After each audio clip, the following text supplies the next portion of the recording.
The wine-stained dusk settled over Pentos like old bruises over pale skin, and Viserys Targaryen stood upon the marble balcony of Magister Illyrio Mopatis Manse, fingers clenching the balustrade as if the white stone were a throat he might throttle. Below him, the rooftops of Pentos gleamed blood-red beneath the sinking sun, and distant gulls circled the harbor where his ancestors' banners had never flown. Once, long ago, Aegon the Conqueror had gazed across these same waters and envisioned a realm ripe for the taking. Viserys tried to imagine the old king's certainty, tried to pour that legend's iron into his own starved veins, but the effort left him trembling with frustration and wanting. Behind him, the silk curtains stirred. Daenerys stepped onto the balcony, small and silent, barefoot upon cool marble. A shy smile touched her lips. She carried a bowl of figs she had filched from Illyria's kitchens. "You missed supper," she murmured, offering a handful. "I saved these for you." Viserys snatched a fig, tore it in half, and let its dark juice run across his knuckles. Sweetness exploded on his tongue, a cruel reminder of what power might taste like. "Supper," he said, voice a rasp of dust and fury, "will be the 7 kingdoms, or nothing."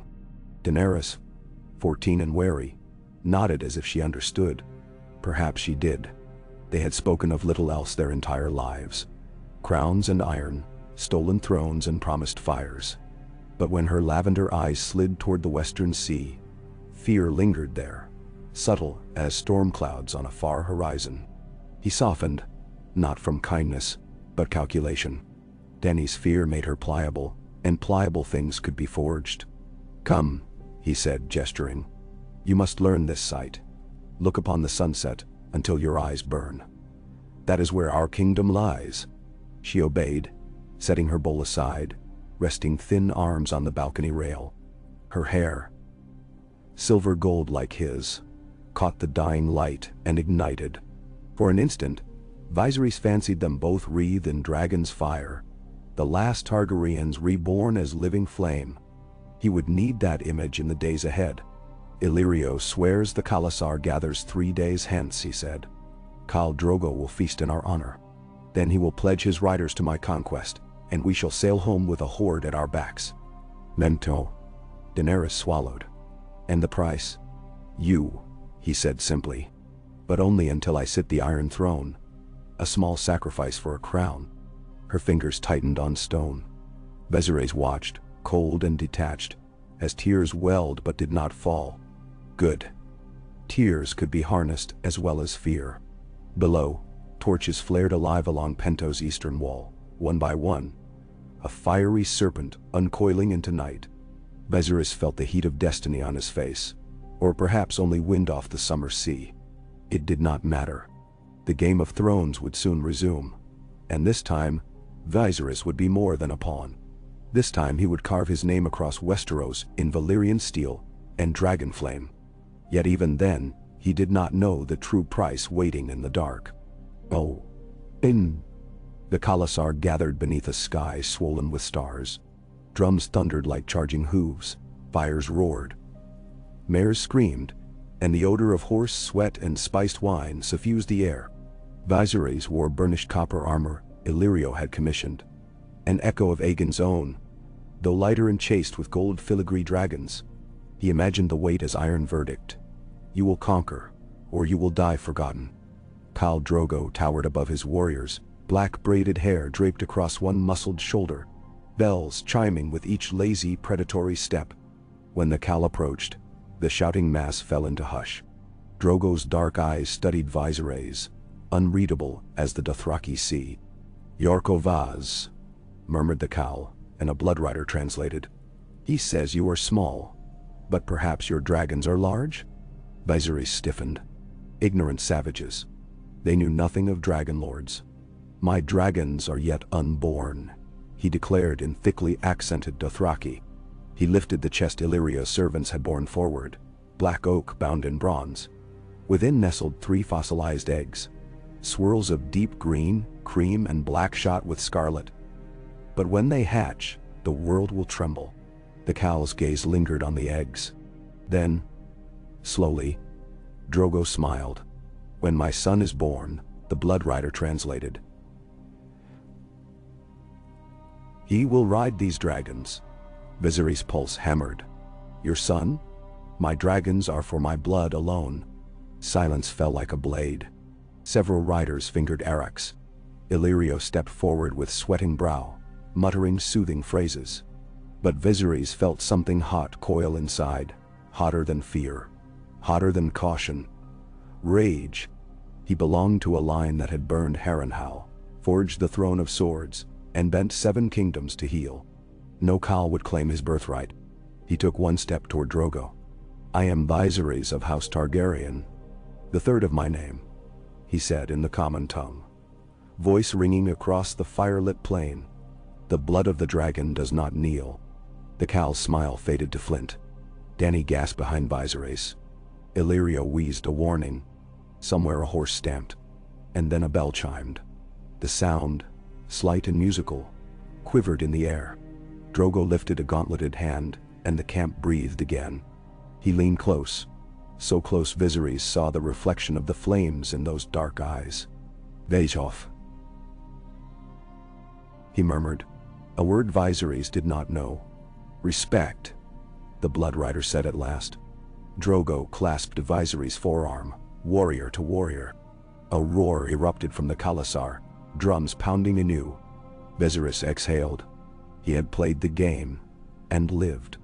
That night, as the feasting raged, Drogo gifted Viserys a golden-hilted arrow and 1,000 mounted bowmen. His own blood gift, to be led west under the red comet, rumored to blaze above the narrow sea. Viserys drank fermented mare's milk until stars blurred. He pressed a burning kiss to each dragon egg, whispered Valyrian words older than the freehold. And deep in the night, when embers drifted like dying fireflies, the black scarlet egg pulsed beneath his palm, just once, as though some slumbering heart had quickened. Viserys wept then, softly, so none might see. For the first time in memory, his tears were not of rage, but awe. Enderol. Across the narrow sea, the 7 kingdoms stirred. King Robert Baratheon, grown fat on victory and wine, still hunted in the Kingswood when ravens brought dire news. The free cities whispered of a Targaryen prince raising a horde. Winterfell spoke of a red star burning over Braavos. Old Town's glass candles flickered to sudden life, or so the maesters claimed. In King's Landing, Queen Cersei watched her husband read the scroll and saw his jowls quiver with old, half-forgotten fear. She shared that fear, though she hid it beneath a smile edged in emeralds. The realm remembered dragons. Fire could burn oaths, armies, kings, and Robert had stolen his crown with steel, not wildfire. Eddard Stark, Lord of Winterfell, a newly named hand, counseled caution. Words are wind, he said in the small council chamber. We cannot march against rumors. If the prince sails, our fleet at Dragonstone will sight him long before he lands. Yet Littlefinger's sly chuckle wound through the council. Unless, my lord, he lands where no fleet patrols. Say, Blackwater Bay itself, escorted by merchants whose purses we employ. Varys' soft slippers whispered across the floor. More troubling, the eunuch purred, are tales that the Khalasar is but vanguard. Some speak of sellsword companies massing in lists, of Illyrio Mopatis buying casks of wildfire by the hundredweight. Fire seems the prince's chosen herald. Robert slammed a meaty fist on the table. I killed Rhaegar on the Trident. I'll kill this brat on the Blackwater. Summon the Lord's bannerman. If Viserys Targaryen wants his birthright, he'll find it resting on the edge of my hammer. Memdarine, Nuinjai. But storms were gathering that no hammer could break. Viserys' fleet consisted of 20 battered cogs and carracks, bought with Illyria's coin and crewed by Volantine corsairs, who pledged loyalty to fortune alone. Yet as the ships spread like dark wings across the sea, Viserys felt invincible. The dragon egg nested in his cabin now throbbed with warmth each night, as if answering some distant song of stars. He dreamt of fire-ripping sky and sea apart, dreamt of silver-gold banners snapping above shattered keeps. Each dawn he woke drenched in sweat, heartbeat drumming to the rhythm of conquest. Boom, boom, boom, boom. like those drums of Drogo's Khalasar far astern. Daenerys seldom left her cabin. Seasick and silent, Viserys ignored her. The time for gentleness had passed. She was wife to a Khal now, pregnant perhaps. That child, half dragon, half stallion, could cement alliances or serve as hostage. Either path was power. When the fleet reached the Stepstones, a sudden gale scattered them.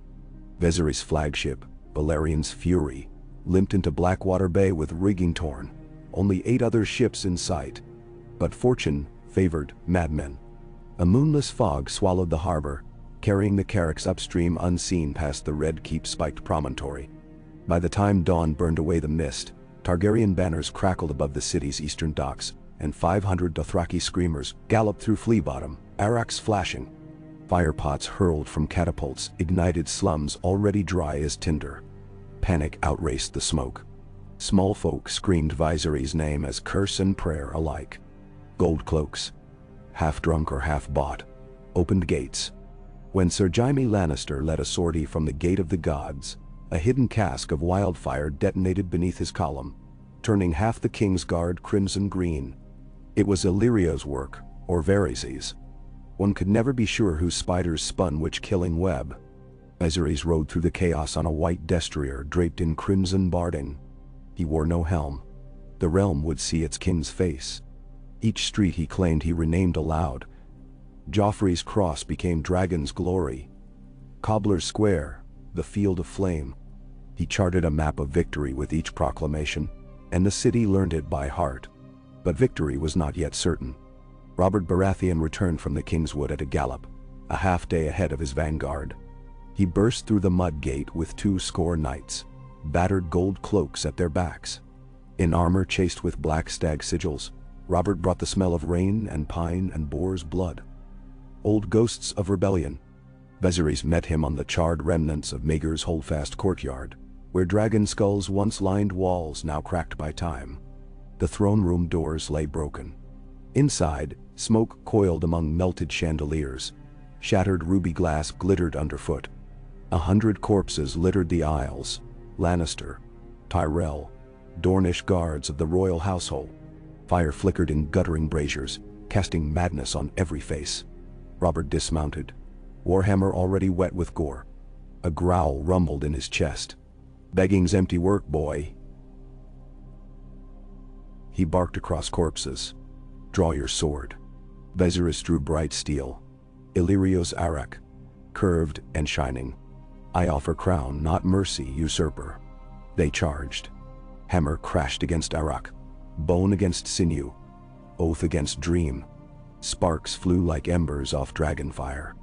Robert's strength was legend, but years of feast and hunt had dulled edge to bludgeon. Viserys fought with desperation honed in exile. Every parry bought with hunger. Every thrust forged in humiliation. He was quicker, lighter, and rage made him merciless. Blows rang through the hall. At last hammer found marble as Viserys sidestepped, Eric singing up beneath Robert's guard. The curved blade tore mail, bit flesh, opened a red smile across the king's belly. Robert staggered, bellowed. Swung again, but too slow. Viserys darted inside, pierced a gap beneath the arm, jerked the blade free. Blood splashed the carved dragons at his feet. Robert crashed to one knee. The hammer slipped from numb fingers. His eyes, once bright with wildfire of their own, clouded. "I killed your brother." Breath rattled in his chest. "Do it then. End it." Viserys raised the arak, and somewhere a bell tolled. The bell Khal Drogo had given him. The sound washed through pillars of smoke like blessing or doom. "You ended more than one life on the Trident," he whispered. "Now another ends here." Steel flashed. The War of Kings ended in a single heartbeat. In that echoing silence, the Iron Throne loomed. Taller somehow, sharper, hungrier. Viserys tasted ash and fruit on his tongue. He knelt among the dead, took Robert's heavy crown of stag's antlers, and set it atop his own silver-blonde hair. The realm of men bowed to the dragon once again. Oh, indeed.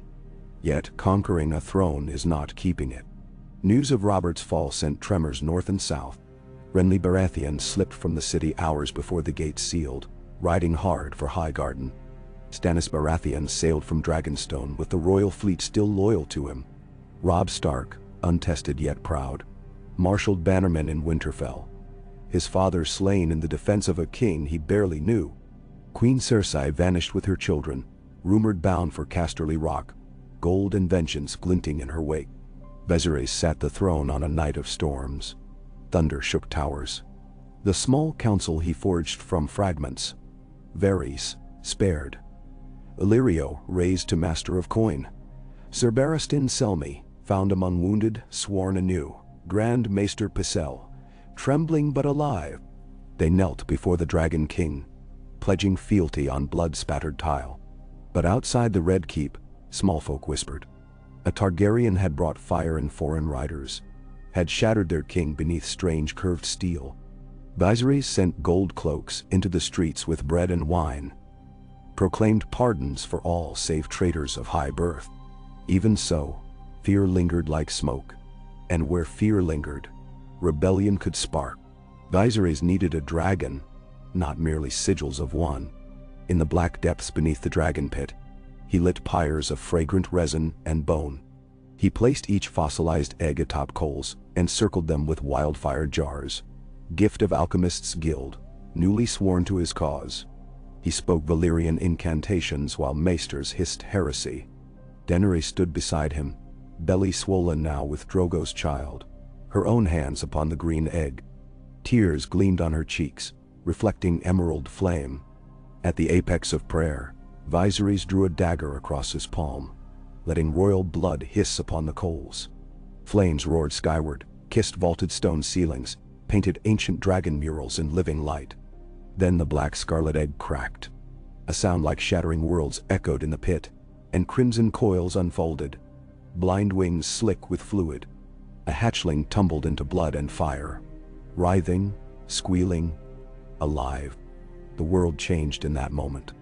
Viserys felt it tilt, as if the great wheel of destiny had shifted its weight to one side. He knelt, trembling, and the hatchling crawled toward him, keening. Tiny claws scorched his wrists.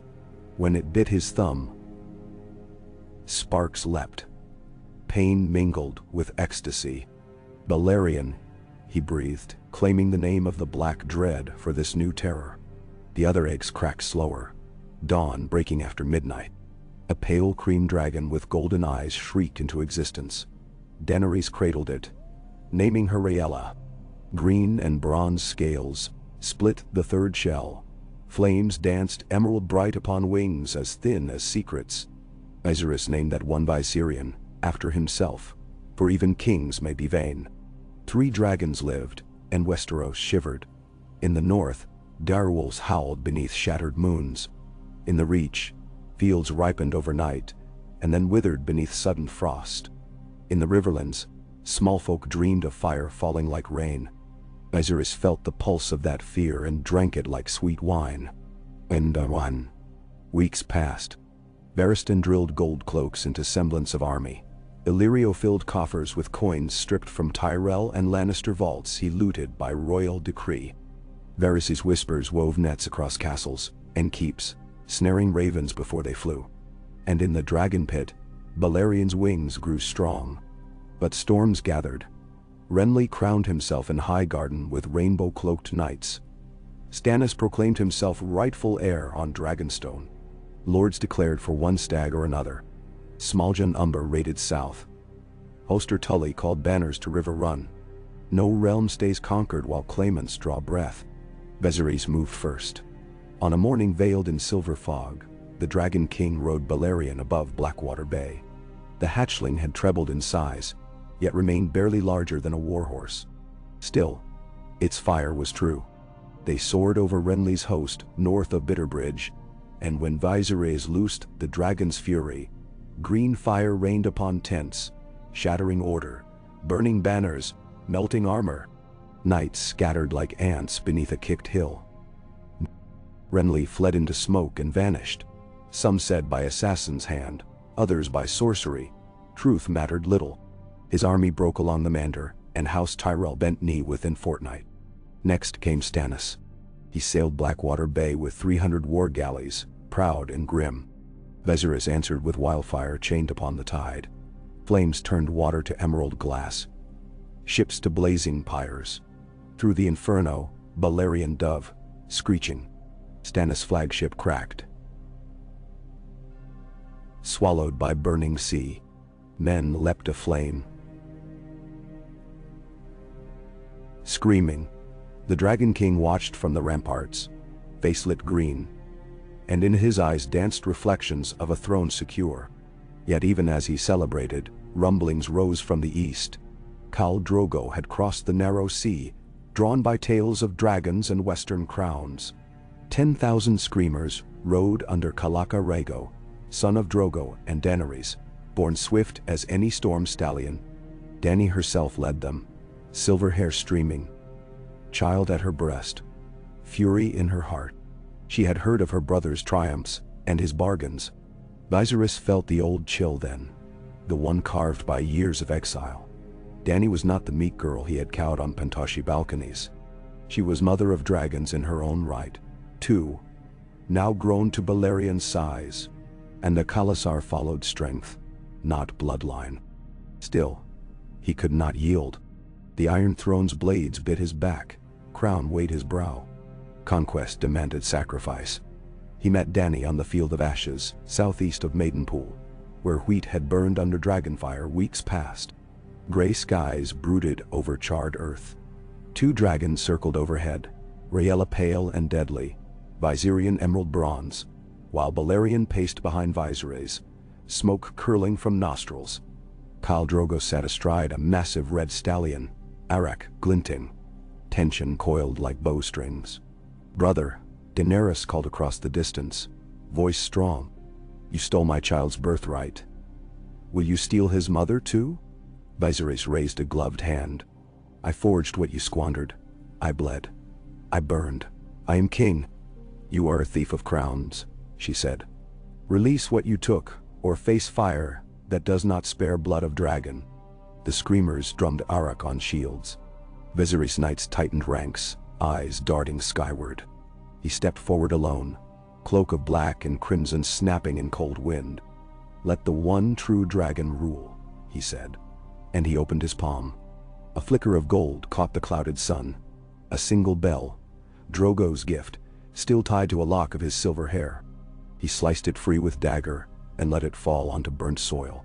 "Respect is earned," he said. "Come earn it." Dany's eyes shone wet. She slid from her horse, handed Rhaego to Irri, and strode toward him. The field held its breath. 10 paces apart, they stopped. Flame hissed in dragon throats above. Viserys removed his crown.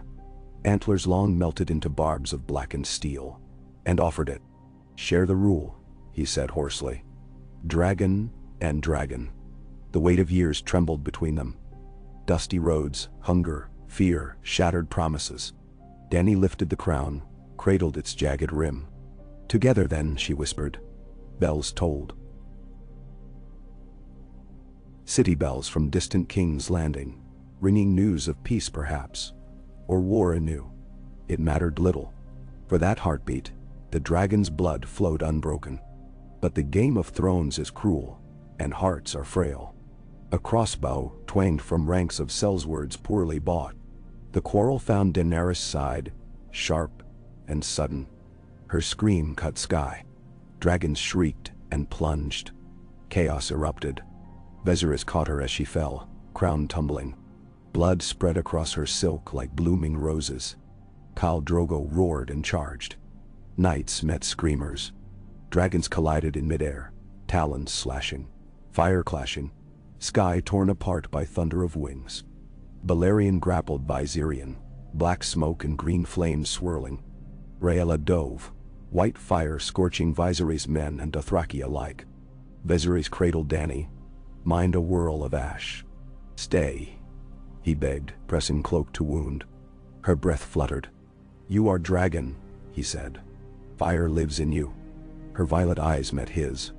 "And in you," she gasped. "Be better, Viserys." Then she was gone, like candles snuffed, like dream. Around them, hell reigned. Drogo fought through corpses toward them. Dragons screamed grief into clouds. Viserys felt the world fracture. In that crack, a choice yawned monstrous: rage or remorse, crown or kin. He rose, Dany's blood dripping from hands. He faced Drogo, whose arak gleamed red. Behind the cowl, the Khalasar faltered, seeing their Khaleesi fallen. Viserys lifted his sister's crown from ash. Metal burned his skin. "I will be better," he whispered, and hurled the crown at Drogo's feet. Confusion rippled. Viserys drew his arak, slammed its tip into earth, kneeling. "Take it," he said in Dothraki, tears scorching cheeks. "For her." Silence. Winds hissed across dead fields. Then Drogo dismounted, lifted the crown. He studied it, then Viserys. Slowly he bent, pressed the jagged metal back into the Targaryen's hands. "She chose you," he said in broken common. "Lead." Viserys looked at bloodied metal, at his sister's still form, at dragons circling overhead. A king knelt there, undone. But in the ashes he found, at last, a spark of something more than ambition. Purpose. He rose, crown in hand. Around him, men watched. A realm's worth. He spoke, voice raw. "No more usurpers. No more stolen thrones. From this day, the dragon will not burn the innocent to warm the pride of kings. We will forge a realm of justice, by fire if we must, but fire tempered with mercy." And some scoffed. Some wept. Most were simply weary. Viserys walked to Balerion, mounted, and cried a command in Valyrian. The dragon's roar answered. With Daenerys' body borne below in honor, they flew to King's Landing, trailing embers. There, before shattered populace, Viserys crowned Rhaego Targaryen Prince of Dragonstone and heir apparent. He named Drogo Protector of the Realm, Barristan Hand of the King, Varys Master of Whisperers still, and he decreed that dragons would cease war save to defend the weak. Many doubted, some plotted, but a new chapter opened, written in mingled blood and hope. It would not be easy. Nothing worth forging ever is. Yet as Balerion's shadow swept across the Red Keep, and small folk knelt not in fear but wonder, Viserys Targaryen felt his sister's last words burn within. Be better. He intended to try, come winter, storm, or the very turning of the world. And high above, 3 dragons wheeled in widening gyres, their cries echoing like the birth shout of an age unlike any before. An age where conquest had yielded at last to the fiercer fire of redemption. Smoke still clung to King's Landing like a mourner's veil when Viserys Targaryen climbed the eastern parapets to greet dawn. A damp wind off Blackwater Bay tugged at his red and black cloak, teasing ash from fractured merlons. Below, the city lay bruised but breathing. Market squares strewn with charred timbers, sept bells muted by melted bronze. Yet bakeries sending new loaves into chilly air, and children daring games across streets where dragons' shadows had lately fallen. Survival thrummed through the capital as stubbornly as any heartbeat. Viserys inhaled, tasting soot and sea. He had buried his sister at first light. No jeweled mausoleum, no marble effigy, only a funeral pyre raised within the dragon pit's broken dome. Balerion's breath had kindled the wood. Rhaella and Viserion had wailed as flames consumed their mother's flesh, scales shimmering rose gold in the firestorm. When the embers cooled, Viserys gathered handfuls of white ash into a dragonbone urn and carried it to the maiden vault, placing it beside the high window where sunlight spilled each dawn. A king's promise to remember recrystallized in his chest. Be better. Now, alone atop the wall, he let memory fade and future settle. Grand Maester Pycelle had set quills scratching through the night, drafting pardons and proclamations. Amnesty for all small folk conscripts, clemency for lesser lords who bent knee within a moon's turn, and a royal decree that each child orphaned by recent fires would be fed in the Red Keep kitchens until fostered by guild or trade. Barristan Selmy had drilled gold cloaks until their arms shook, replacing officers drunk on bribes with veterans sworn to honor. Illyrio's ships gutted seized Lannister vaults to buy grain from Myre and Tyrosh, flooding ports with full casks and cheap bread. Varys, ever the spider, spun letters heavy with honey and threat to every corner of the realm. Yet beneath these acts lay trembling uncertainty. Renly's banners might have folded, but Sir Loras Tyrell still sharpened wrath behind a courtier's smile. Stannis' charred fleet had not sunk every Baratheon hope. Storm's End remained unconquered, and ravens whispered of the Lady Melisandre, shaping shadow in Dragonstone halls. Robb Stark gathered Northmen at Moat Cailin, while Balon Greyjoy's longships prowled the sunset sea like wolves scenting wounded stag. The realm was not won, it merely paused, catching breath. Viserys turned as soft footfalls approached. Ser Barristan emerged from the stair, silver-white hair damp with sweat, breastplate smeared with black pitch from night drills. "Your Grace," the old knight said, offering a salute. "The High Septon begs audience. He claims miracles attend your reign. A beggar cured of pox upon touching the sept's melted bell, and a septus candle burning 3 nights without oil. He seeks your word on pilgrim processions." "Damn? Miracles or ploys? Faith could rouse masses faster than dragonfire." Viserys wiped ash from a crenel. "Tell him the crown rejoices at any grace the Seven bestow. But all great gatherings must wait until winter stores are full.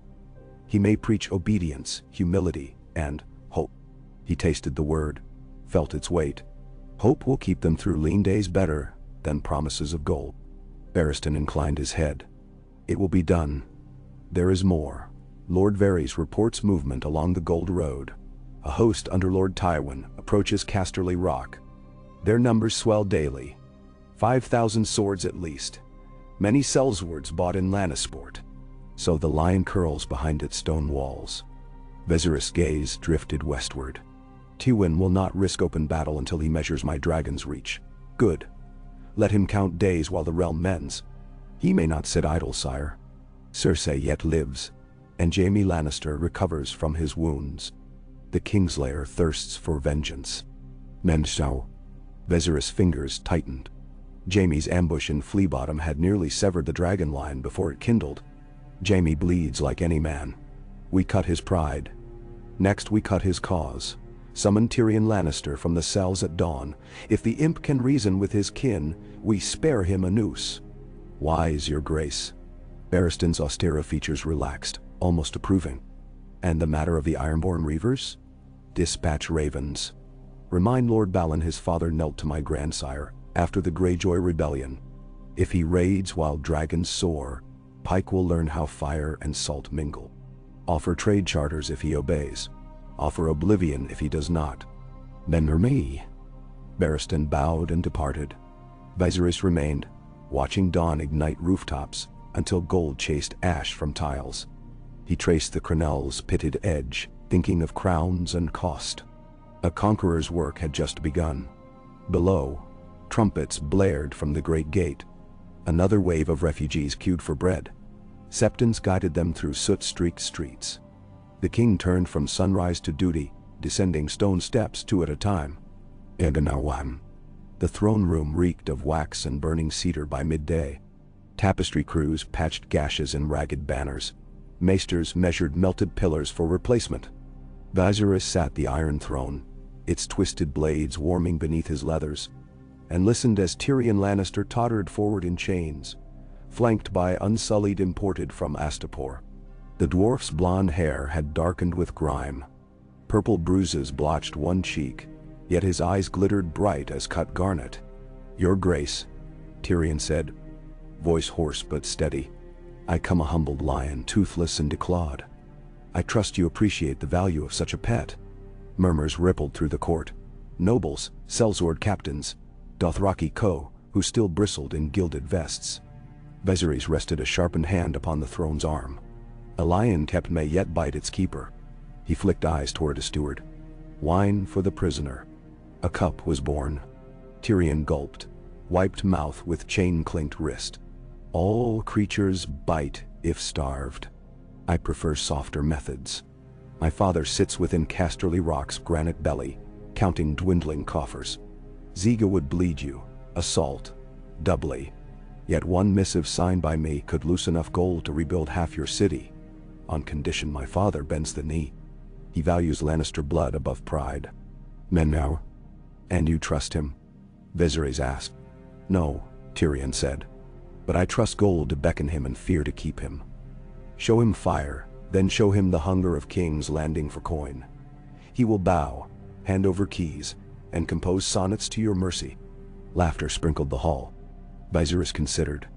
Gold from Casterly Rock could feed armies, pave roads, and placate small folk. Yet Tywin's submission might be poison sweet. If your father kneels, you will carry my terms, he said, leaning forward. The rock yields its mine output for 7 years. Its fleet escorts grain ships from the south. And your sister stands trial for the murder of Robert Baratheon's bastards in Flea Bottom. Tyrion's lips twisted. My lord father will balk at Cersei in chains. Balk, then break. Viserys' tone silenced further protest. Deliver the message. Return bearing his answer, or not at all. Now Saul. Chains fell away. A quill and parchment were pressed into Tyrion's hands. The dwarf bowed low. A mocking flourish, yet something wary flickered in his eyes. He turned to write beneath unsullied watch, and Viserys felt chess pieces slide across unseen board. That night storm clouds muttered above the city. Viserys walked the darkened Queen's ballroom, once gilded to rival any Essosi pleasure garden, but scarred by wildfire scorch marks. Granite columns lingered like ghosts. Chandeliers hung crooked, shards glimmering in moonlight. He paused at the long glass doors opening onto the Moonpool courtyard. There, Drogo waited, bare chest bronzed, harebells chiming a low tattoo. Rhaego slept in a woven cradle by his father's knee, tiny chest rising beneath fur wraps. Crickets sang in planters where ash had not yet choked roots. Viserys approached slowly. Drogo's presence still carried desert heat and stallion musk, unsettling among stone corridors. The Khal rested one palm atop the cradle, the other upon the hilt of his eric. His dark eyes tracked the king's arrival, measuring as always the distance between greeting and challenge. Your son grows, Viserys said, crouching beside the cradle. Moonlight silvered Rhaego's dusky cheeks. The babe clenched blanket with dimpled fist. He will outpace us both. Sky darkens. Drogo replied in low common. Storms test foals. Good. His gaze shifted to the roofline where Balerion roosted, wings folded like cloaked gargoyles. Dragons taste clouds. My riders grow restless inside stone pens. They miss open sea of grass. You will ride soon, Viserys assured. Carve pastures along the tumblestone. Maybe the Blackwater rush. The reach regrows fast. Let their wheat feed your horses. Their lords pay tribute. In return you guard our western marches while I mend the east. Drogo grunted approval, or at least acceptance. Silence pooled between them. Not quite easy. Not quite strained. The Khal had lost a wife and gained a crown's promise. Viserys had lost a sister and gained a war chief. Grief forged odd alliances. The king rose. I leave at dawn for Maidenpool to meet Robb Stark's envoys. The North must feel my hand, and my restraint. Hold the city till I return. Balerion and I require only a token escort. No. Drogo's lips curve faintly. Dragon flies. Horse runs. Blood comes. Viserys dipped his head and departed, the Khal's cryptic blessing trailing him like distant hoofbeats. Maidenpool smelled of pine tar and brine when Viserys' small column clattered through its gates 4 days later. Autumn's chill salted the breeze, ruffling crimson cloaks of Targaryen outriders and the silver hair of the king, astride a dappled gelding. Balerion glided overhead, wings stirring storm gulls into frantic cries. Small folk lined muddy lanes. Half curious, half fearful. They bowed when they remembered, spat when they dared not. Lord Mooten, gaunt in fox-fur mantle, met the party before the shattered spindle tower. He knelt, lips trembling. Your Grace, the young wolf's envoys wait in my sola.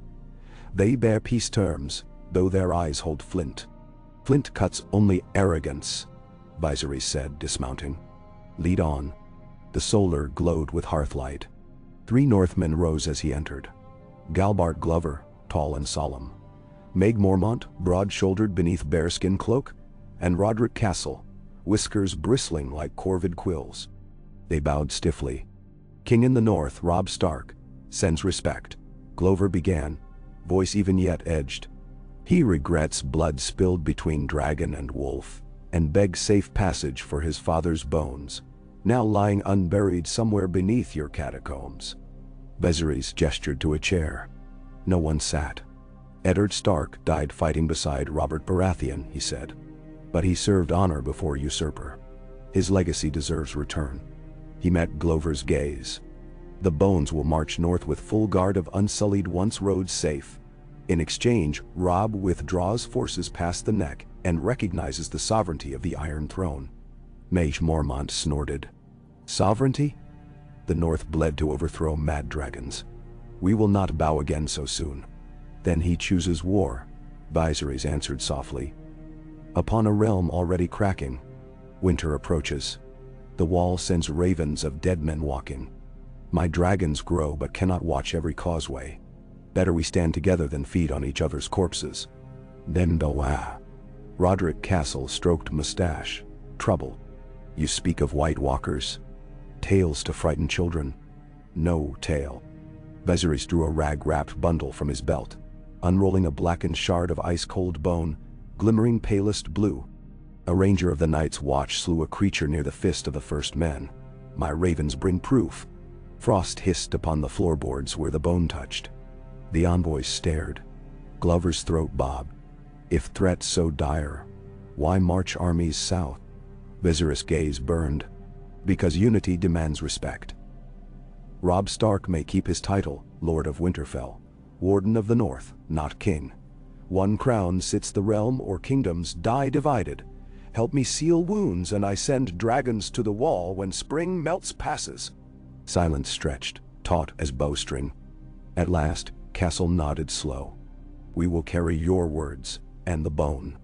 They departed by dusk, leaving Viserys staring into hearth embers, seeing not flame but snow-bright horrors creeping out of legend. For the first time, Dragonfire felt a fragile shield. Tyrion rode for Casterly Rock under banner of truce, escorted by 5 unsullied drummers and a single Dothraki outrider. Winds whipped his crimson cloak as the crag's cliffs loomed. Mines beneath the rock still glimmered, but their veins thinned yearly. Tywin's accountants scraped copper where gold once poured. A month passed before Raven returned. Tywin would meet the Dragon King outside the western walls of Lannisport, under strict parley. No armies, no dragons, only king in hand, father and son. Viserys agreed. The realm's weight hung on that gamble. He flew Balerion to Lannisport at dawn, wingbeats fracturing clouds. Below, the city's copper roofs mirrored sunrise. On a windswept promontory above the sea, stood a pavilion of crimson silk, emblazoned with golden lions. Tywin waited in burnished plate, face hewn from granite. Tyrion stood beside him, doublet rumpled, eyes wary. Balerion landed with ground-shaking thud. Viserys dismounted, leaving the dragon coiled like night incarnate behind him. Salt spray misted the air. Tywin bowed fractionally. No knee touched earth. Your grace. His voice bore iron filings. I receive you under guest right. Viserys inclined head. Lord Lannister. They entered the tent. No guards inside, only a small oak table, 2 chairs, and a decanter of arbor white. The king poured for both. Tywin sipped, set cup aside. You demand mines, fleet, and daughter on a noose. Pale eyes fixed Viserys. I counter. The rock yields half its gold for 5 years. Lannisport's fleet escorts your grain, and my daughter retires to Old Town's starry sept in holy confinement, beyond reach of common courts. Viserys swirled wine. Tempting.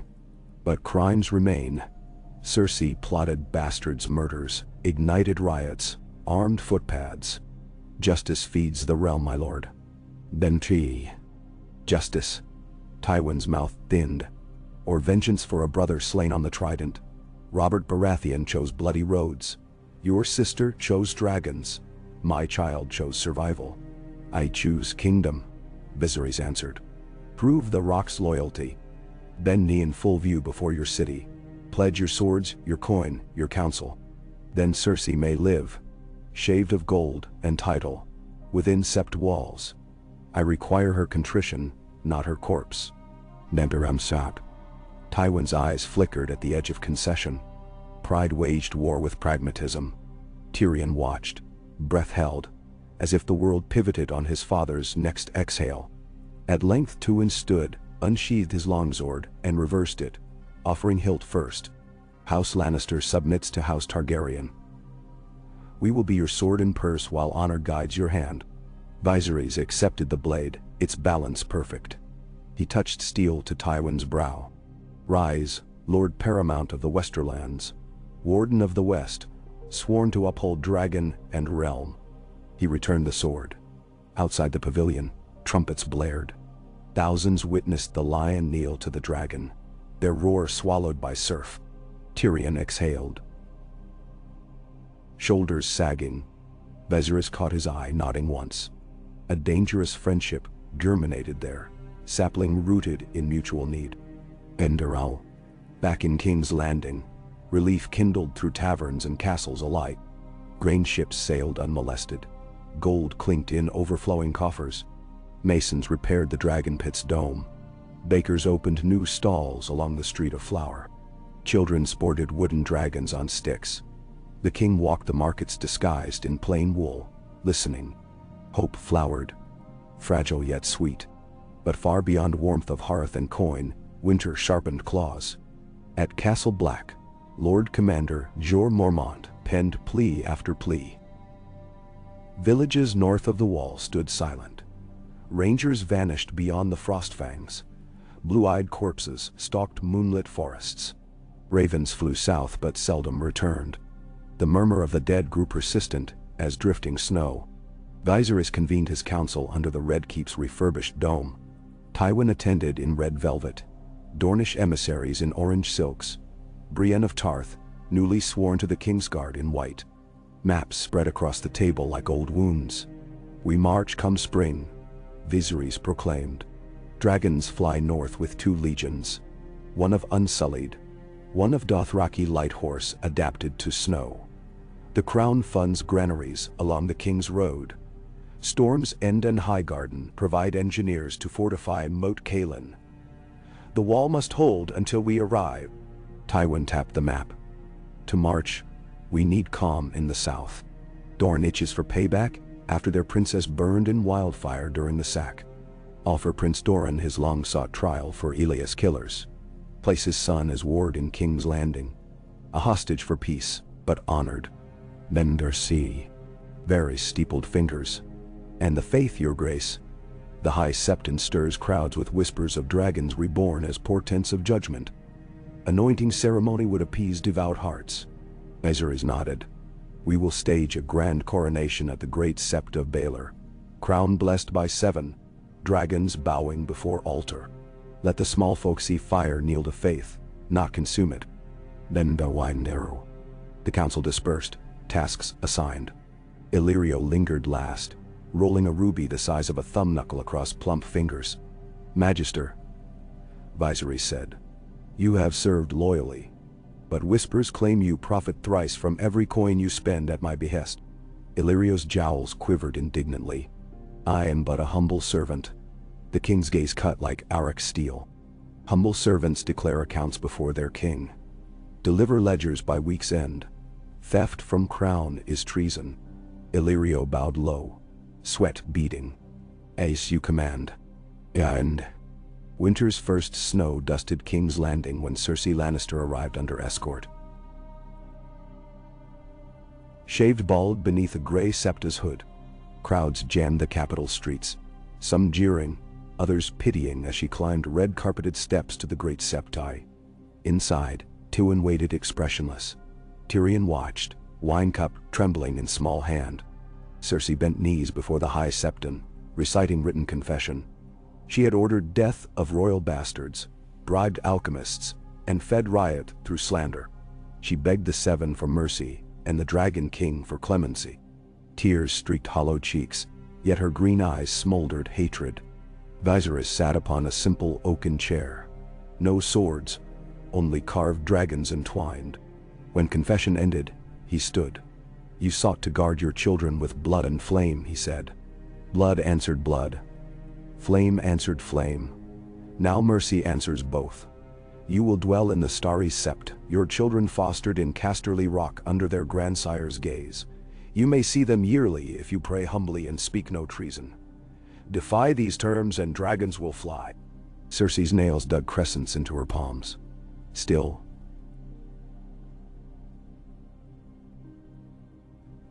"I obey, your grace." The lie stank between them, but for now peace held long enough to plant seeds of spring. And dragons grew. By year's turn, Balerian's wings cast shadows the length of the Street of the Sisters. Rhaella's scales gleamed cream gold, brightening rooftops at dawn. Viserys' emerald hide darkened to storm-touched bronze. The city learned to love and fear their passes. Children laughed when downdrafts ruffled their hair. Washerwomen cursed ash, shaken from tile. Viserys trained daily in the dragon pit, mounting Balerian bareback, testing flight paths over Crackclaw Point cliffs. Barristan drilled him in lance techniques suited to aerial tilts. Dragon riding demanded new arts. Drogo too practiced from a howdah fastened between Rhaella's shoulders, Dothraki archers loosing shafts tipped in dragonglass. The king's dreams turned northward. White woods, aurorae swirling, a wall of ancient ice cracking under black talons. He woke often, heart hammering. Convinced Winter's king watched him through frost-veined mirrors. When ravens brought word that the fist of the first men had fallen to walking dead, Viserys sealed preparations. He named Tywin Castellan, of the south, and regent, in his absence. He appointed Tyrion Hand, for cunning best matched cunning. He knighted Gendry Waters, Robert's bastard, placing Armorers Square under royal patronage. Symbols mattered. They stitched rents in the realm's torn fabric. The coronation preceded departure. On a clear morning, he knelt before the high septon, crown of black steel and rubies laid upon altar. 7 oils anointed his brow. Trumpets blared. Dragons roared beyond stained glass. The small council, nobles, and commoners alike flooded the square. When Viserys rose crowned anew, he lifted Rhaego, now toddling, to present to the throng. The cheer shook tiles loose from rooftops. A hush followed as 3 dragons descended, wings filling the sky with living stained glass. They landed before the sept, bowed sinuous necks. The king extended arms, palms upward. Balerian's snout nudged his chest. He closed eyes, feeling thunder of dragon heartbeat. Same rhythm as his own. "Hope," he murmured, echoing his earlier word. A single tear traced his cheek, unseen by all but nearest guards. And then, the northbound host marched come thaw. 10,000 unsullied, 12,000 Dothraki horse, 16,000 Westerosi levies, under banners of lion, rose, trout, sun spear, bear and kraken. The last begrudging after Balin's capitulation. Ziga trains rumbled with scorpions modified to fire dragonglass bolts. Maesters hauled ravens and warhorns. Septons carried torches blessed by flame. Viserys led from air upon Balerion. Drogo beside him on Rhaella. Asha Greyjoy, a surprise ally, rode Viserion, having begged tutelage and proved fearless. 3 riders, 3 fires, trailing plumes of steam across northern sky. At the neck, Robb Stark awaited, banners snapping over Moat Caelin's mended ramparts. Snow dusted his auburn curls, yet youth's stubborn hope still glinted. He knelt before Viserys as dragons wheeled overhead, and the realm's shattered halves finally clasped hands. Together they crossed into winter. Oh. Frost-bitten woods swallowed sound, muffling hoofbeats beneath quilted snow. Nights glowed with pale aurora. The host trudged, leaving black scars of campfire through white wilderness. Scouts vanished. Wolves howled unseen. Near the gift, the dead came. They struck beneath full moon. Silent as falling stars, a tide of corpses. Eyes blazing sapphire. Bronze weapons shattered on icy flesh. Shields cracked under inhuman strength. Only dragonglass slowed them, only flame unmade them. Unsullied ranks faltered, Dothraki horses screamed, Westerosi lines bent like reeds. Viserys plunged Balerion into the fray, black fire scorching night, melting snow to hissing mud. Rhaella followed, raining gold flame. Viserion's emerald breath carved arcs through frozen ranks. Where dragonfire swept, dead fell shrieking, bones popping like overripe fruit.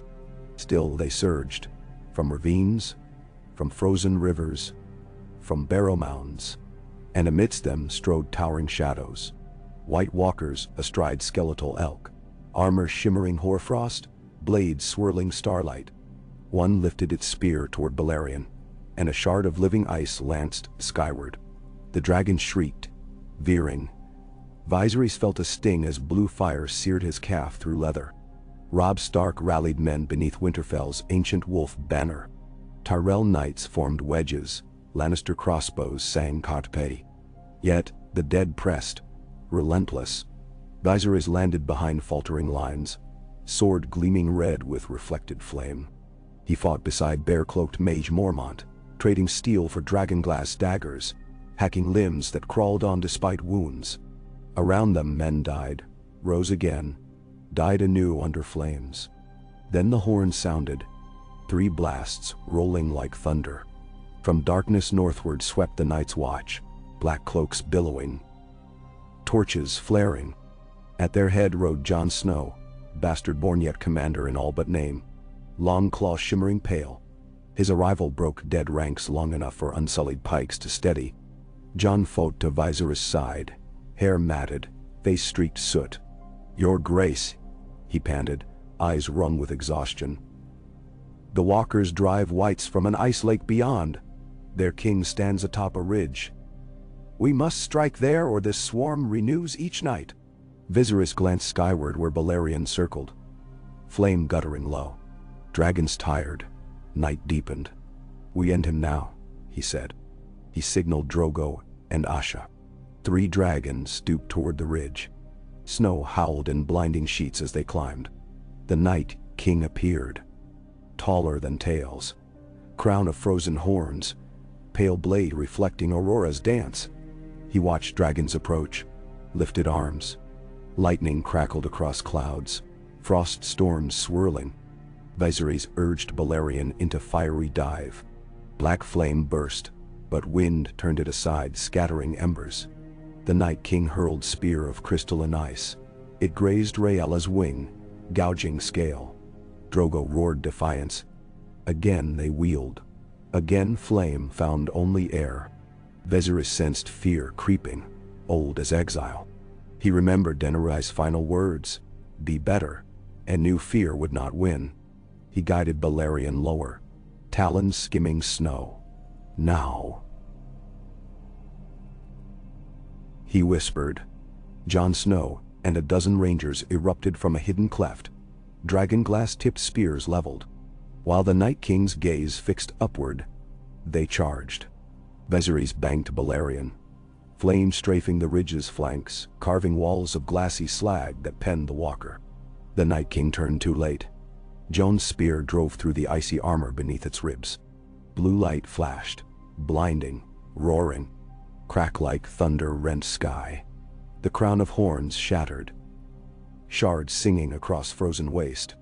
The Night King's form imploded inward, torrent of frost gusting outward like collapsing star. Across battlefield below, whites halted, trembled, collapsed as strings cut. Silence spilled after, heavy, absolute. Snowflakes drifted onto still corpses, settling like dust after apocalypse. Viserys landed near Jon, dismounting onto crackling ice. Aurora shimmered overhead, brilliant arcs of green and violet, mirrored in Balerion's obsidian eyes. Drogo and Asha guided their dragons to perch along shattered ridge, like guardian gargoyles. Jon knelt, chest heaving, one glove smoldering from blue fire. His face glowed ghost pale, yet his eyes shone with relief. Viserys gripped the ranger's forearm, lifting him. "The North remembers," he said. Jon nodded, wordless, snow-caked hair falling across brow. Horns sounded victory. Men cheered. Some wept. Others knelt amid drifts of ash and snow. Dawn breached horizon crimson and gold, illuminating a battlefield cleansed of movement, but not memory. Viserys lifted gaze to pinkening sky, feeling weight of throne lighten, replaced by something greater. Stewardship not of crown alone, but of fragile mortal world. His breath fogged crisp air, mingling with smoke of dying fires. "We came to fight winter," he said aloud, voice low yet carrying across ridge, "and found ourselves reborn." No council answered, only hush of winter's wind easing at last. And now, in months that followed, treaties knitted realm. The Night's Watch fortified new garrisons, aided by Tyrell masons and Lannister coin. The Gift bloomed with freeholder villages protected by King's Guard and Stark men alike. Asha Greyjoy sailed dragon-escorted to Pike, where Balon yielded Seastone chair to her progressive rule. Dornish caravans threaded Boneway bearing oranges and silk. Reach harvests refilled capital's granaries. The great library of Dragonstone reopened, scribing histories of the Long Night's second defeat. Viserys' reign matured. He established a council of lords and commons to temper royal edict, founded healer academies under Maester Roslin of Old Town, and convened a festival of banners each harvest where lords displayed crafts instead of arms. Dragons nested on Dragonstone cliffs, raising clutches that hatched beneath watchful monks of Uralor and septons of the Dawn Choir, sharing sacred stewardship of flame. Rhaego, bright-eyed and sturdy, toddled through court gardens with young Lady Shireen Baratheon chasing butterflies. Their laughter wove through corridors once echoing screams. Some plots lingered. Illyrio's ledgers revealed deeper debts. Melisandre's flames hinted at gods unsated. Cersei whispered vengeance within Marble Cloister. But the realm breathed, mended, dreamed. On the 5th anniversary of the Long Night's breaking, Viserys walked the outer walls of Winterfell under ribbons of green sky. Snow crunched. Jon Snow, now Lord Commander, strode beside him. Torchlight gleamed on carved direwolves and coiled dragons sharing parapet. "Do you think peace holds?" Jon asked quietly. "For a while," Viserys answered. "Long enough for children to grow without fearing fire or ice. Long enough for songs sweeter than war drums." Jon studied Horizon where Aurora shimmered, then smiled. "A small thing. Honest. That might be enough." They stood a while, in comfortable silence. Somewhere within the courtyard, a direwolf howled, answered by distant roar, as Balerion launched into night skies. Wings blotting stars before circling high above ice and stone. Sentinel, over a kingdom forged in flame, tempered by mercy and guarded by hearts grown wiser than crowns. Viserys Targaryen watched his dragon soar, flame upon breath, and felt Daenerys' ember still beating in his chest.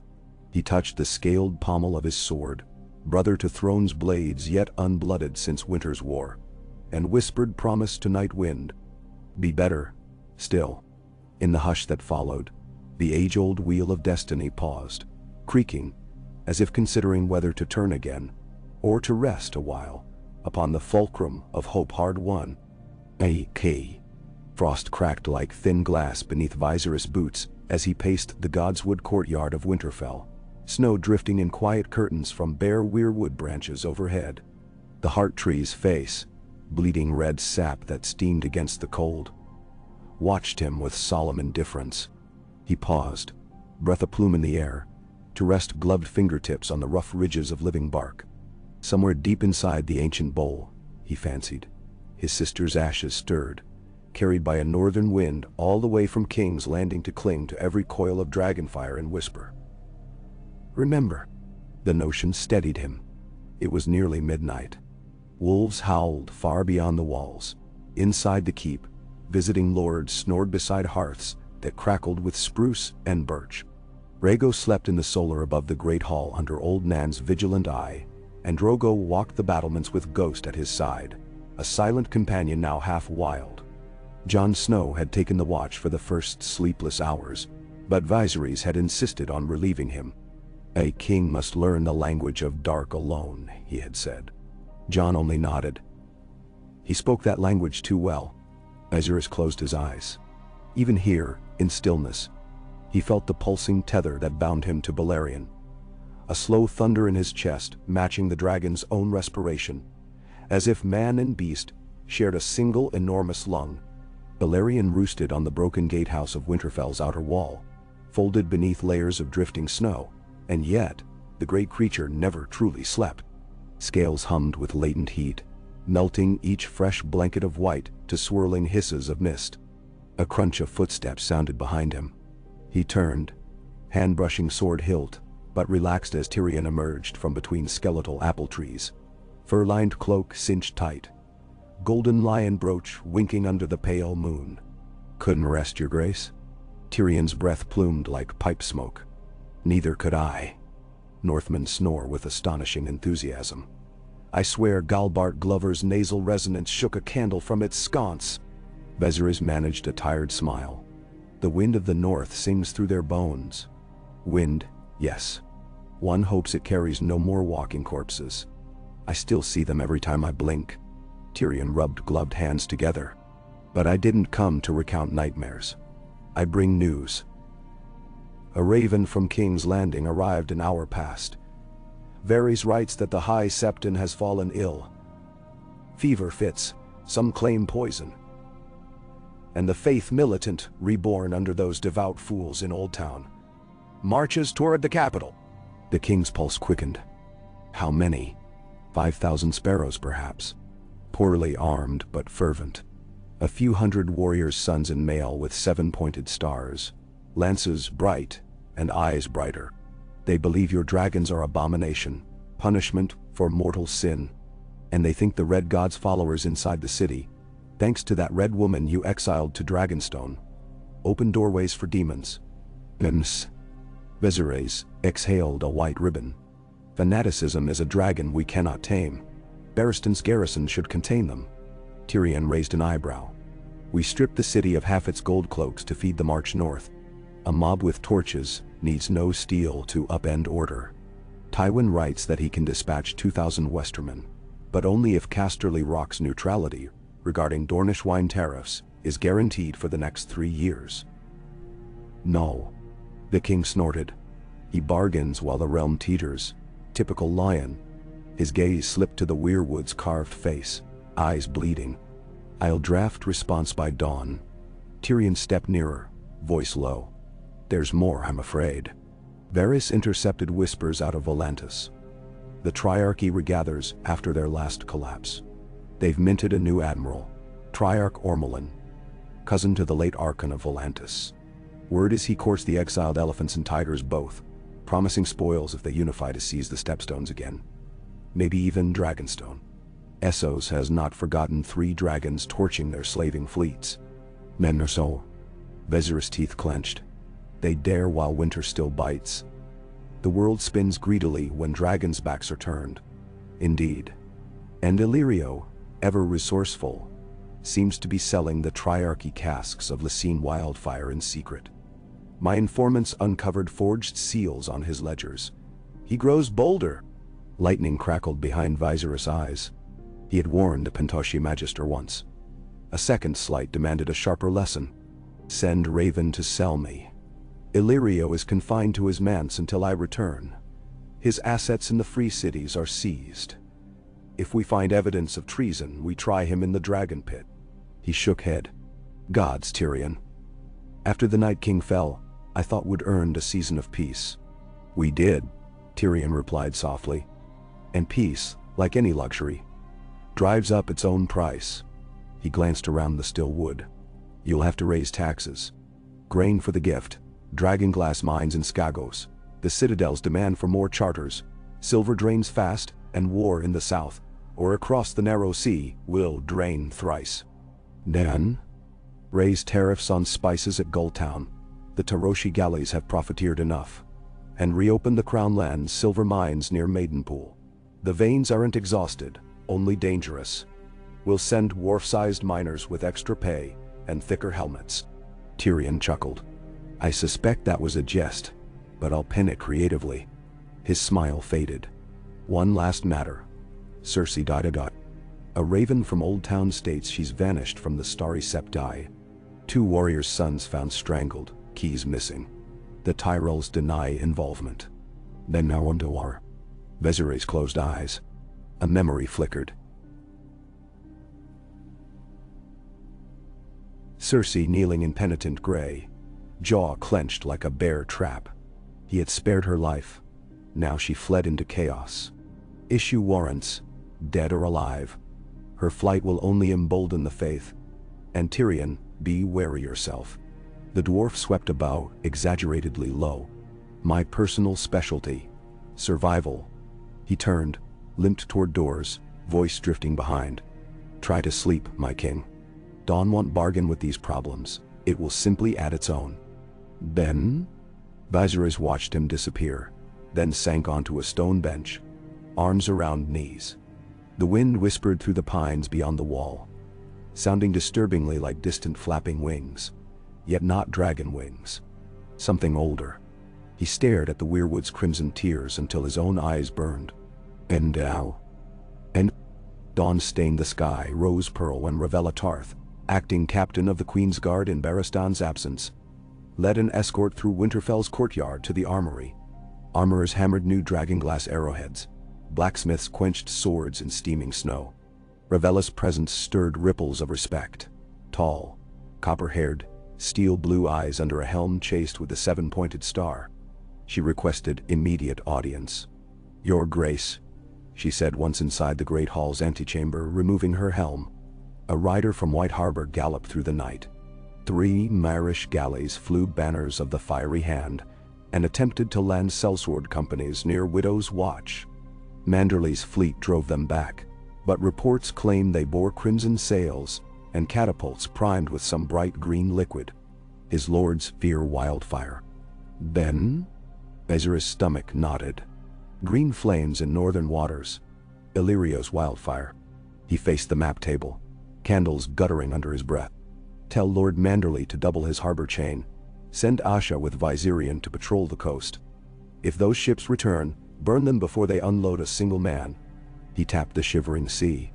We thought Essos would wait for spring. They grow bold. Ravella's jaw flexed. Should we recall forces from the eastern marches? Not yet. We need the gift secure before we pivot. But instruct Drogo to ready 2,000 riders. If an army crosses the Bight, we must meet them fast. He gripped the table's edge. And dispatch a quiet raven to the citadel. Ask Marwyn whether Valyrian steel resists wildfire, and what might extinguish green flame upon salt water. Ravella nodded, helm tucked beneath arm. At once, Your Grace. When he was alone, Viserys ran fingers over the carved mountains of the Vale, the painted hills of the Reach, the rivers shimmering with inlaid pearl.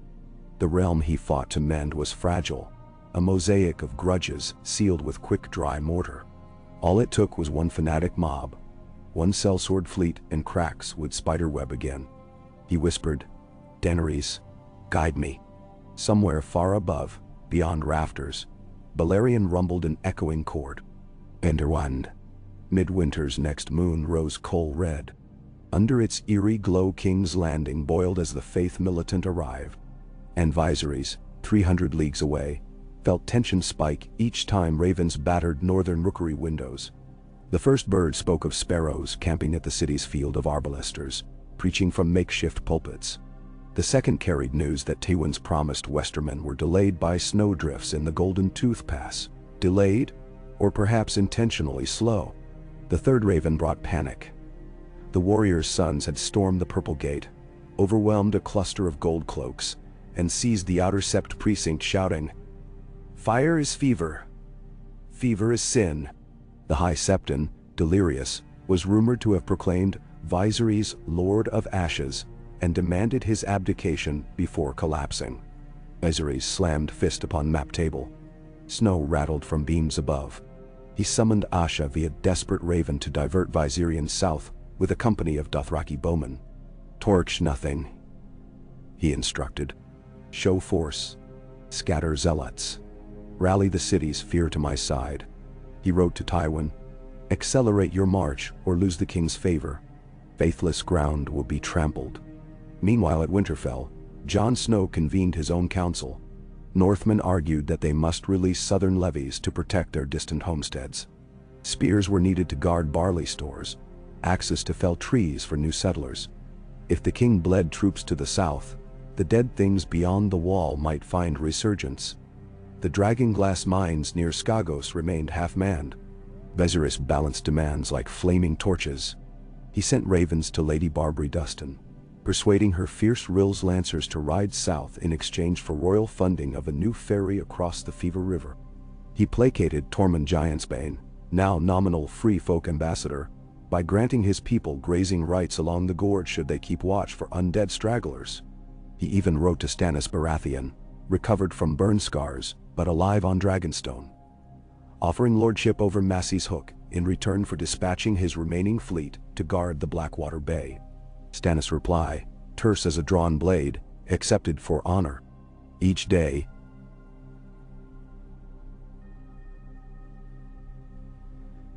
scrolls multiplied like snakes. Viserys slept in quarters heavy with parchment and scented candles. Dawn found him reading by ash tallow stub. Dusk found him still bent to letters while Rhaego toddled in with carved direwolf toy. When the boy lifted bright amber eyes and asked, "Are we safe, father?" The king's voice faltered, but he answered yes. Oh. Then the dream returned. He stood upon a field of swords beneath a bleeding sky. The Iron Throne towered before him, molten, taking shape like antlers of shadow. Upon its highest blade perched Balerion, wings mantled wide, but the dragon's scales had turned glassy obsidian, reflecting distant fires. When Viserys reached to touch him, Balerion shattered into 1,000 dark shards that rained down, each shard morphing into a faceless sparrow shrieking scripture. The birds ignited, green tongues of wildfire licking feathers as they spiraled into the heavens. He awoke gasping. Sheets damp. Snow flurries rattled shutters. A frost-rimmed candle guttered. Across the room the map table smoldered where a single ember must have dropped, but he had not lit a fire that night. He padded across the creaking floorboards and found the northern coast of Westeros scorched, the paint blistering up around White Harbor, almost in the exact place the Myrish galleys had prowled. The omen clawed at him. He summoned Jon and Drogo at sunrise, explaining the vision. "I do not trust portents," he said. "But dragons are woven with magic, older than reason." They resolved to double the ships patrolling the Bight. Ravella insisted she accompany Rhaella south to bolster Asha's force. Jon would ride to the wall again, verifying that ice cellars still held white fragments inert. Drogo offered to gallop east and raise new Dothraki levies along the Old Rhoyne, but Viserys refused to divide their strength. Winter, it seemed, refused to end. Ender. Weeks later, Ser Barristan's raven arrived at last. The Faith militant had breached the Red Keep's outer yard. Quentyn Martell had ridden from Sunspear with 2,000 Dornish spears, but their march was weeks away. Tywin's troops even now encircled the city from the west, yet refused to enter until Viserys guaranteed exclusive trade contracts for Lannisport. The city's fate clung to a knife's edge. The king made his decision swift. He would fly south with Balerion and a skeletal honor guard of unsullied veterans. Drogo would remain north to shield the gift. Jon would stand sentinel at Winterfell. Rhaego and the dragon's new hatchlings, 2 slender wormlings, flame-kissed twins, would remain beneath Raven's watchful eyes. Tyrion begged to accompany his king, but Viserys insisted he stay, for his mind was required to keep lords in line. Atop Winterfell's whitewashed tower, he kissed Rhaego's brow. "Be brave," he whispered. The boy clutched his father's dragon-tooth pendant, wide-eyed but dry-cheeked. "Come back riding fire." Viserys smiled, though heart trembled. He donned black scaled armor, mounted Balerion, and soared into a blizzard sky. Snow soon thinned above ragged clouds, revealing a blood-orange sunrise over the neck. He pressed the dragon into full flight, lightning crackling in the beast's wake as wings hammered the upper air. 2 days blurred in roaring wind, brief landings for rest upon smoking hearths of royal wayforts. Each camp greeted the dragon with awed silence, handing up fresh killed cattle for fuel. At the Trident, he saw ice crusting the shallows, fishermen shivering but waving banners of dragon and wolf intertwined. He dipped a wing in salute. When at last Blackwater Bay unfurled beneath, smoke curled from the cities. "Do you know?" The river shimmered with floating debris. In the distance a fleet of Tyrell carracks crept along the coast, sails bright as lilies, but too far still to matter. Balerion circled the Red Keep. Down in the madness, thousands milled. Sparrows clashed with gold cloaks, faith banners snapping white and gold. In the outer yard, a stage of broken stones, they had erected a wooden platform. And upon that platform, Barristan Selmy knelt, wrists bound, a noose about his neck. At sword point stood a warrior's son in crystal-studded helm. The crowd chanted, "False dragon! 7 judge! 7 burn!" A chill sharper than any winter wind sliced Viserys. He leaned low against Balerion's spiked neck. "Dracarys," he breathed. Not to fire the mob, but to announce arrival. A thunderous roar shattered chants. Silence rippling outward like a stone hurled into water. Thousands of faces tilted skyward. The warrior's son froze, blade half-raised. Viserys steadied, eyes flicking across throng. A sea of rough-spun and starry white cloaks, but sprinkled amidst were glints of red. Lannister cloaks. So Tywin hedged his gamble. If the faith won, he claimed to have withheld. If Viserys won, he could still claim he had come. The king ground teeth. He guided Balerion into a low hover above the yard. Wind from beating wings toppled torches, snuffed braziers, scattered parchment prayers across blood-spattered stones. Snow swirling off ramparts hissed in dragon heat. The warrior's son staggered back, awe drowning zeal. Viserys' voice, amplified by dragon-scale resonance, rang across the yard. Unhand the hand of the king. A sparrow atop the platform lifted a septa's broken staff like a scepter. "You are unclean, dragon spawn. The 7 reject you." His words cracked, but carried. Viserys drew his sword, a blade of silver pale ice-forged steel gifted by Jon. It glimmered cold blue against morning sun. "You speak for gods. Let them answer then." He wheeled Balerion higher, pivoting so broad chest faced the faith ranks but flame gullet aimed aside, toward a vacant corner of courtyard. "Dracarys." Black flame erupted, carving a molten ditch in slate tiling, stopping just short of faith lines. Stone bubbled, a wall of searing glass. Heat struck faces, singeing hair. The statement boomed louder than words. Panic rippled. Ranks faltered. Viserys dropped sword tip-hot. "Yield. Kneel. Barristan walks free." The warrior's son shook, helm glimmering frost. At last he fell to one knee, sword clattering. Others followed, some weeping, some glaring rabid hatred. Sparrows scattered, dropping clubs. Barristan's bonds were cut by trembling hands. Viserys guided Balerion to land behind the old knight, talons cracking stone. He dismounted, cloak whipping in fire-born winds, and strode to Barristan, lifting him upright. The old man's face lined with exhaustion, yet eyes bright. "My king," he rasped. "Forgive the delay," Viserys murmured, forcing wryness. Then louder, to assembly. "The faith is sworn to guide souls, not rule crowns. I am king by blood of the dragon and law of Westeros. Any who would dispute, meet my justice under open sky." He gestured to molten trench cooling with hisses. "Otherwise, kneel and rise forgiven." Most knelt. Some fled. A handful stood defiant, muttering prayers. Viserys allowed them to slink into side alleys, making note to watch. Bloodless victory reclaimed the yard, but stench of tension remained. He turned to Balerion, stroking scales, then addressed Tyrone Lannister, who now emerged from behind a toppled cart in fine crimson doublet, as if just arrived. "Send word to your father. The city stands. I trust his men will uphold order under my banner tonight." Tyrion inclined head, eyes glinting with complicated pride. The king met Barristan's gaze. "We hold, but others plot. Have Ravella's contingent arrived?" Rhaella and Viserion spied over Flea Bottom a day past. Selmy answered. Sel's words scattered like roaches. "The people cheer dragons again, and fear them equally. Then we set example." Viserys surveyed courtyard. "Clean this mess, provide bread, open seps for prayer under watchful eyes. No one hangs tonight."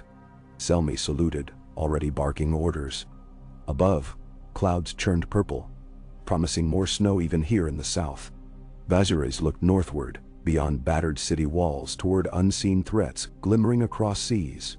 He sensed the wheel turning still, heavier each revolution, creaking under ambitions of priests, magisters, triarchs and kings. But in that instant, man and dragon and realm breathed one winter morning more, and hope yet held. And night fell thick with fog. Viserys stood upon the Red Keep's highest balcony overlooking Blackwater Bay, torch flaring at his back. Far below, lanterns bobbed upon waves, where Stannis' refurbished fleet patrolled, black sails emblazoned with white stag and red gold dragon entwined. Safe for now, yet storm clouds massed beyond the horizon. He rested forearms on stone parapet. Thoughts roiled like the tide. Illyrio's treachery, Cersei's flight, Tywin's slippery allegiance, the Triarchy's wildfire, faith zeal renewed by near martyrdom. He wondered how many blades the throne would ask next, and whether any realm truly escaped the cost of rule. Footsteps approached. Light. Familiar. He didn't turn. "Ravella?" Her voice came quiet. "No, my king." Soft as cat's paw. He spun. Cersei Lannister stood in moonlit gown of gray wool. Shorn hair grown to stubble, yet eyes vibrant poisonous emerald. A slim dagger gleamed against her breast. Guards should have barred her, but they lay at her feet. Two men crumpled in silent repose, throats cut. She smiled. "Did you think a sept's walls could hold a lioness?" Viserys' pulse hammered. He drew no sword. Distance was too small, surprise too great. He raised hands slowly. "Cersei, you'll find no mercy in this path. Lay down blade. Stand trial. Live for your children." Then the torques. Her laugh cracked like breaking ice. "Live stripped of power? I'd sooner be dragon food. And I mean to feed you." She lunged. Moonlight flashed off steel. Viserys twisted aside. Dagger nicked his pauldron, screeching. He grabbed her wrist, wrenching. She kicked shin, wildcat ferocity. They grappled half across balcony, torch sputtering. A roar boomed behind. Balerion, sensing master's peril. Wind blasted as the dragon surged onto parapet, claws crushing stone. Cersei froze, hair whipping in hot gale, pupils reflecting infernal glow. Yet she sneered. "Do it. Burn me. Prove them right." Viserys felt dragonfire swell in Balerion's throat, heat stroking his face. He saw Daenerys' eyes in flicker of flame. Be better. He punched the dagger from Cersei's grip, twisting her arm behind. She hissed pain. "No," he told dragon and woman both. "No more ash." He bound her wrists with cloak ties, called for guards. "Take her to Maegor's Oblight, under watch of 10 Queen's Guard. She sees no visitor save her children on feast days." Guards hurried, dragging Cersei away. She spat curses until the corridor swallowed her. Balerion's furnace breath cooled. Viserys stroked ebon scales. "There will be others," he whispered to the beast. "But we choose who burns." The moon climbed high, pale, and pitted. Far off, thunder rolled from sea. Perhaps storm, perhaps fleet. Viserys drew cloak tighter, felt weight of realm settle anew. Yet, in his chest, beneath scars and frost, a small steadfast ember glowed, the promise he had made to a sister lost in flame. It would guide him still, across wildfire and winter, across betrayal and belief, until wheel either shattered or finally stilled beneath wings of dragons, flown not for conquest, but for the fragile dream of peace. And somewhere in distant darkness, dawn awaited, ready to rise upon whatever remained of the world they forged.